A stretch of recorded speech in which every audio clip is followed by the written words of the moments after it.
Well, Sharon, it's good to have you with us.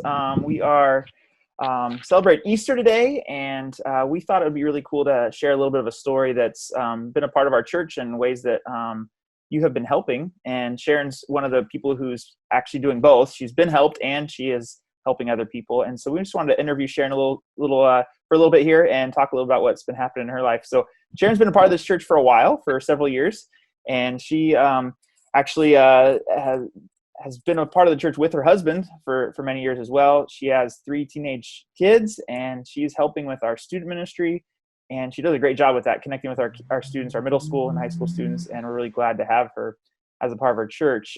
So Sharon, just to kind of start off, how's your family doing? What's going on with you through this whole virus and the situation that's happening?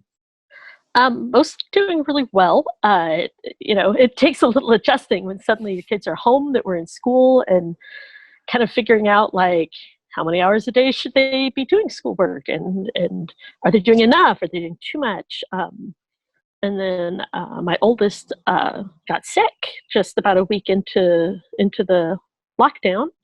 Then you don't know. It's like, does he have coronavirus? We, of course, still don't know. He got better. He's fine. We felt like we were coming down with it, but then it cleared up, so we feel fine, but you just don't know. And that's probably the hardest, just not knowing and trying to be careful all the time, if you go to the store or something. But really we're doing good. Good.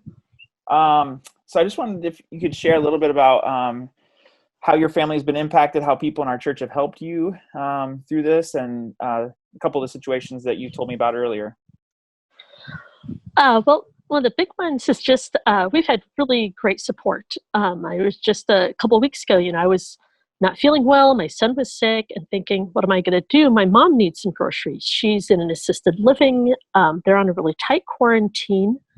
How do I safely get her things? And right around that time, I got a text from Erin at our church asking, do you need anything? Can I get groceries for you? How can I help? And I asked, would you mind picking some things up for my mom? And she said, sure.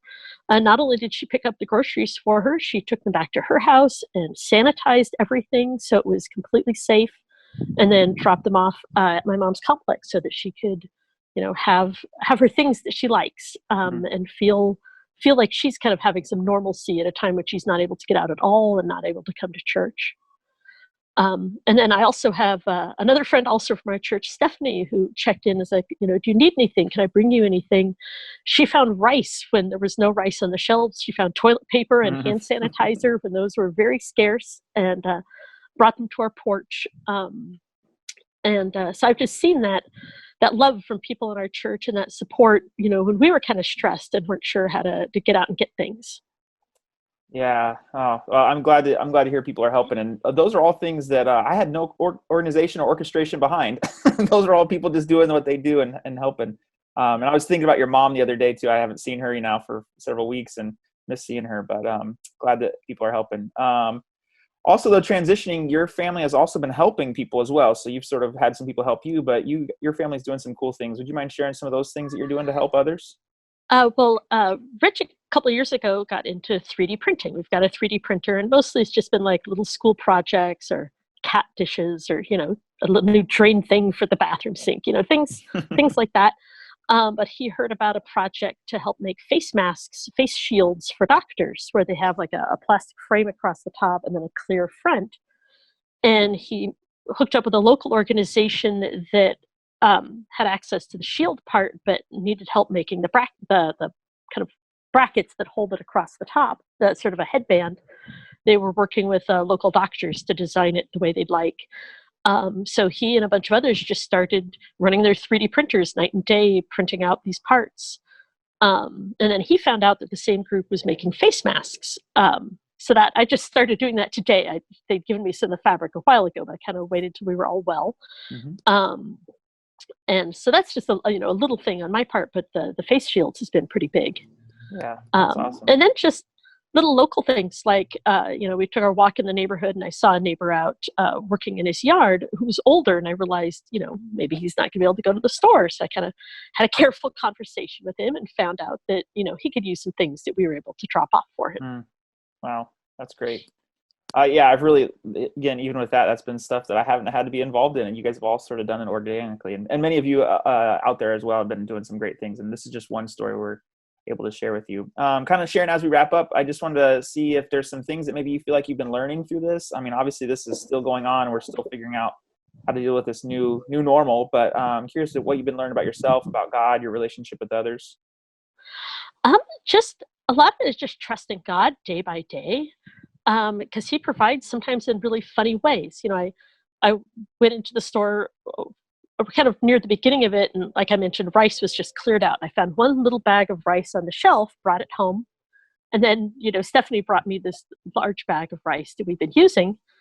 Then we got word that we were having a canned food drive that we do on Fridays at church, and I had spare rice that I could drop off for that I know is something that people in our community could need.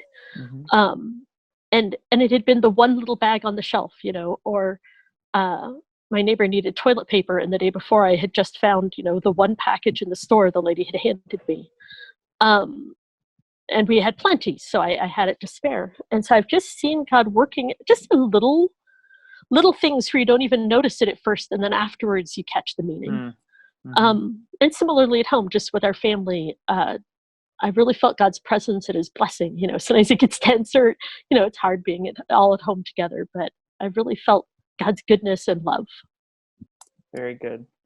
Well, Sharon, I'm glad you've been able to share with us. Just maybe as we wrap up a few seconds here, what would you say to somebody that maybe is a little bit unsure of what they could do to help, or they need maybe a little bit of motivation to help? What would you say to that person that's maybe watching right now?